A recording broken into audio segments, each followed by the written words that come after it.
While I was preparing dinner, I heard my husband's voice from the living room. Hey. Then, the sound of our son running. It seemed he was talking to our son, but it wasn't clear. What's up? I responded to the voice. Then my husband Evan replied, Polly, turn off the TV. You left the remote on the floor, didn't you? I said to Evan. What? So it's my fault now? That's how the argument between us started. Things escalated from there. My name is Emily. I'm 29, working part-time. My husband Evan works for a major company and is 5 years older than me. We met at a party organized by a friend. After dating for 2 years, we got married.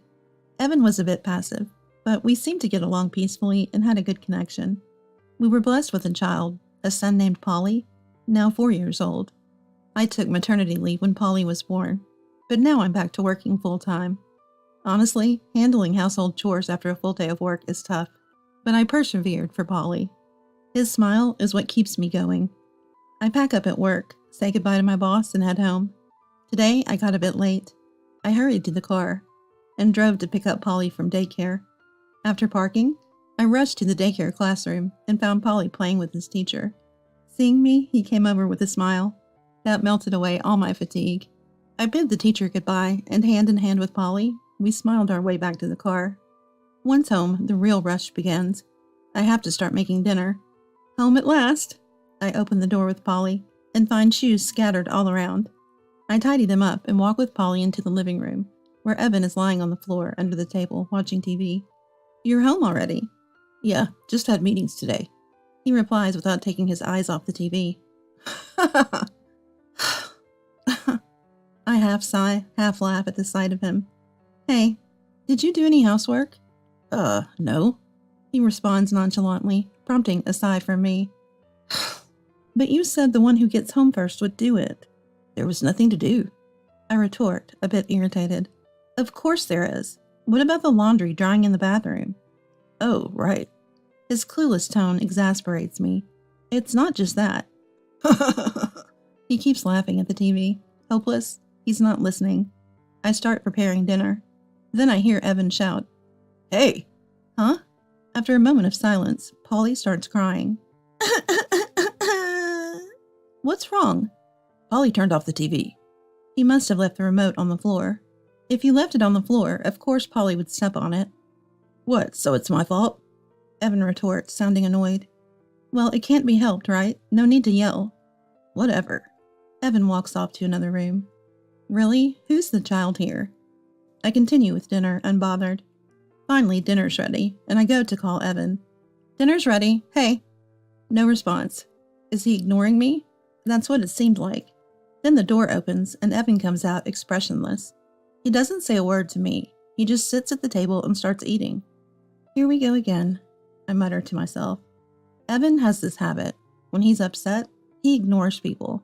It's really tiresome. I've been turning a blind eye, but it's honestly draining. I know it won't end unless I make the first move.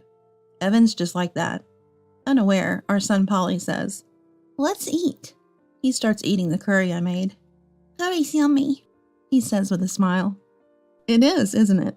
I can't help but smile back. Hey, Daddy. Polly tries to talk to Evan. Evan doesn't respond at all. Unbelievably, he's even ignoring our son Polly. I'm irritated, but don't want to fight in front of Polly, so I hold back. Daddy's just thinking about work right now. That's right. Polly starts eating again, seemingly unbothered. There's more if you want seconds. Okay. Watching Polly's carefree smile is reassuring. I wonder if Evan remembers our plan to go to the aquarium the day after tomorrow. I'm really worried about it, but since we can't talk, there's no way to confirm. Feeling anxious, I decided to go to bed, as I was tired today.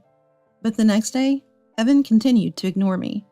In the morning, he got up and left the room without a word, passing by me with a blank face.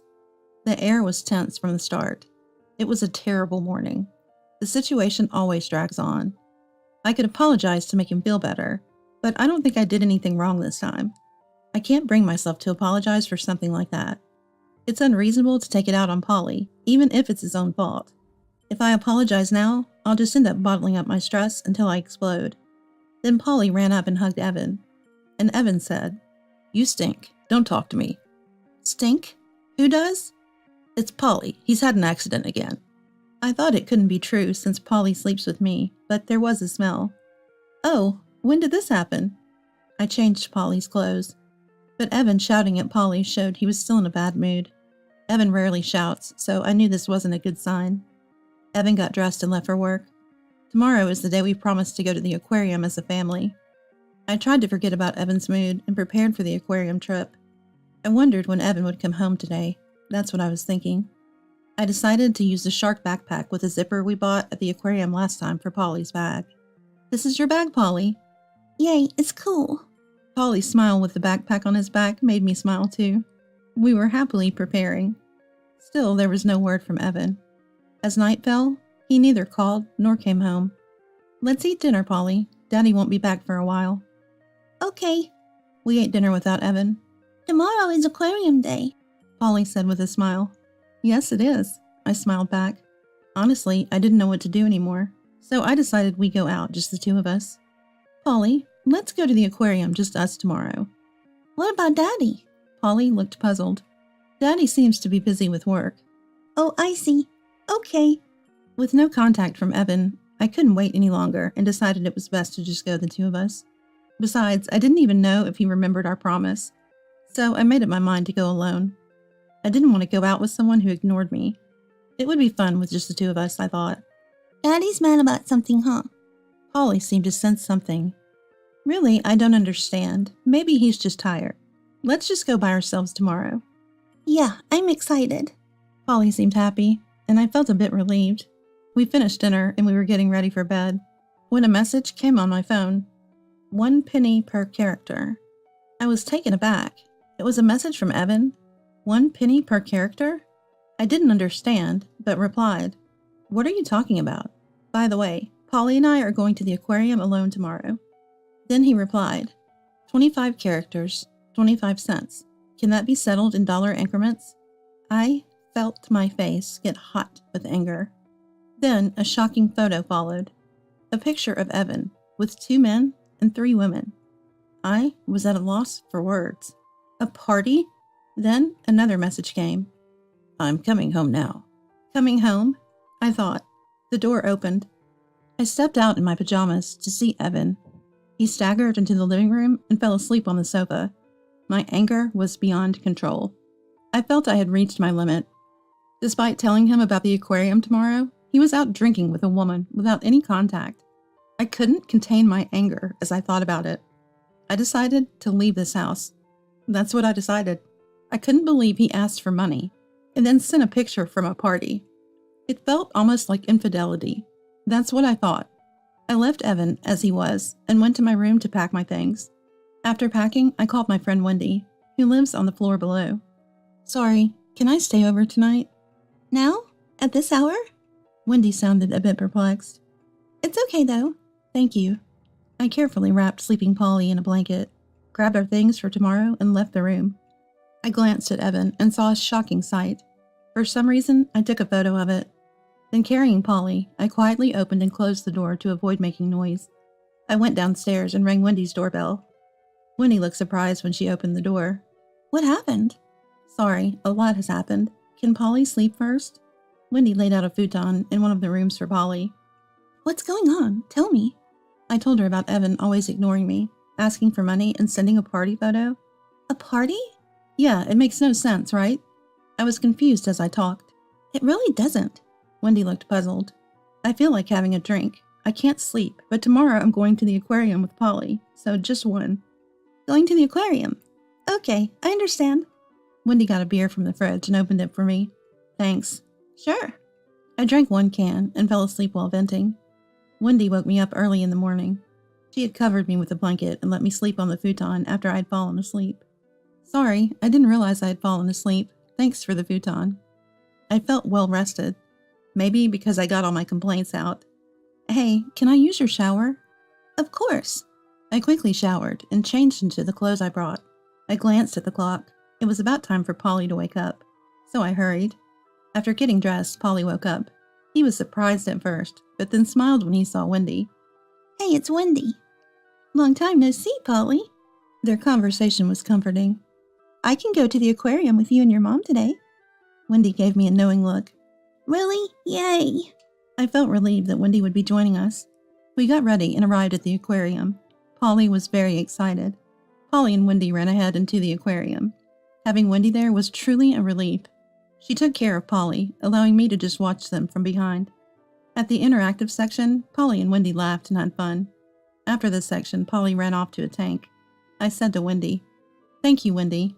Seeing my expression, Wendy replied, "It must have been tough. Don't worry, I'm having fun." Her words made my emotions swell up. Yes, I had been through a lot. Tears welled up in my eyes. The date was wonderful. It felt like the first free day in a long time. We had a great day, forgetting about reality. We ate lunch at the aquarium, had dinner on the way back, and returned to Wendy's place. Polly fell asleep immediately. He must have been exhausted. That night we stayed at Wendy's place again. Sorry for the staying again. Sure, that's fine. I was really grateful to Wendy. Then how about we try the new drink at the cafe tomorrow? Oh, they have a new one? I hadn't enjoyed a cafe visit in a while. Yeah, I've tried it once. It's delicious. Wow, let's go. In this comfortable space, I had completely forgotten about Evan.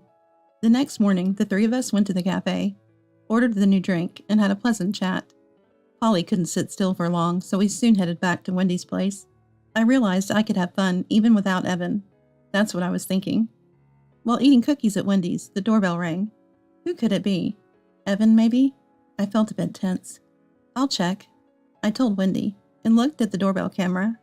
As expected, Evan was standing there. I slowly opened the door. Evan was standing there arrogantly and screamed at me. "So, you were here after all. Don't just leave without saying anything." He was furious. "Are you kidding me? No food at home, and I can't reach you on your phone." He was ranting with an angry expression. His words about the phone made me furious. Why would I reply when you're talking nonsense like charging a penny per character?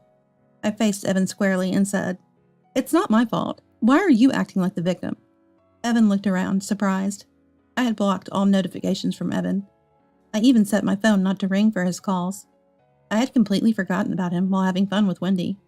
Hearing the commotion, Wendy came out. I gestured to her that I was okay and tried to keep her from coming closer. But I could feel Wendy's presence behind me. I told Evan, "It's your fault, isn't it? You blame Polly for your mistakes, and when I pointed out, you start ignoring me." Evan looked at me astonished. "And then, the first thing you say after all this time is about charging per character. Don't joke around." Evan started to argue. "That's because you get mad over unreasonable things." "Who's being unreasonable? Of course Polly will step on a remote if you leave it on the floor." Evan started to quiet down. "And ignoring Polly too? Unbelievable." "Because Polly turned off the TV." I felt my face getting hot. "So how many times do I have to tell you? It's your fault, and you ignored him because he turned it off." I was speaking with intense emotion. "Don't be absurd. How old do you think Polly is?" Evan, overwhelmed by my accusations, had nothing to say. "Who's the child here? Ignoring someone when you don't like something? And this, what about this picture?" "Picture?" I took out my phone and showed Evan the party picture. What's this?" Evan looked pale. "That guy sent it, didn't he?" Later I found out it wasn't Evan who sent the picture, but one of his friends. It was an unfortunate picture for Evan, undoubtedly. "What's this all about?" "I'm sorry." I demanded an answer. "Sorry?" I made up my mind, and told Evan, "I'm divorcing you. I can't deal with you anymore." No, that's an overreaction." Evan was shocked and panicky. "This is infidelity. I can't stay with someone like that." "It's not infidelity. That's exaggerating." Evan was in a state of shock. "And look at this." I showed another photo on my phone. It was a picture of Evan sleeping in the living room after he returned home nonchalantly following the party picture. Incredibly, Evan had wet himself. I had captured this shocking moment in the photo. I showed Wendy the photo. "Oh." Wendy looked bewildered. "Hey, stop it. Stop it." Evan was panicking. "Also, maybe it's just me, but the other day when you yelled at Polly for smelling, that was you, wasn't it?" Evan looked caught off guard. "What?" That day, Evan had woke up staggering. I found a lot of alcohol cans in the room and realized he'd been drinking heavily. And probably he was the one who had an accident, not Polly. Polly hadn't wet himself that day. I sighed when I told Wendy. "I don't think I can be with him anymore, Wendy." "Uh-oh?" Evan was stuttering, unable to find words. Then Polly came over. Daddy? Hey, Polly. As Polly approached innocently. Polly, let's go wash your face first. Wendy took him away. Evan started. I'm sorry. I'm tired from work and everything. I apologize. That party picture, that wasn't me. I didn't know anything about it. He was clearly lying. Not you? That's different. Really. I'm sorry for ignoring you. And the money thing. Evan, begging, began to cry in front of me. I'll say it again. I can't do this anymore. Please.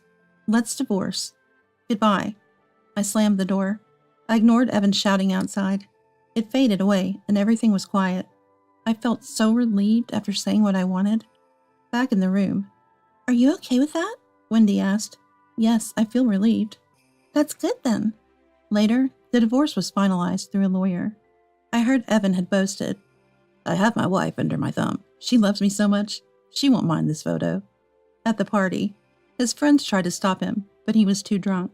The rumor of our divorce spread in his company, and everyone seemed to agree it was justified. Poor man. He must be uncomfortable at work. Well, it's only natural for ignoring someone for such a reason. He always made me feel lonely. No one would understand such behavior. I was worried about managing alone with Polly after the divorce. But now my parents come over and help. They visit almost every day, which is a big relief. My parents say, we enjoy it, so it's fine. Polly is happy being with them, always smiling. Leaving him was the right choice. I couldn't relax with him around. Felt like I wasn't even home. Honestly, his ignoring had happened before. I had reached my limit. Deciding to divorce was the right decision. Life is manageable now. I'm determined to do my best for Polly's smile. With that resolve, I head to work with a smile.